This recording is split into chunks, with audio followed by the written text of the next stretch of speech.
Did you know you can easily create this in Canva? Be sure to watch till the end to know how. First, go to Apps and search for Map Video. Click this one. You can also adjust the video duration depending on your preference. You can also choose your plain icon. Choose the first country, then choose the second one.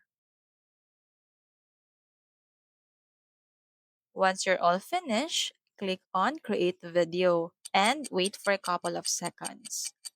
And there you go, super easy.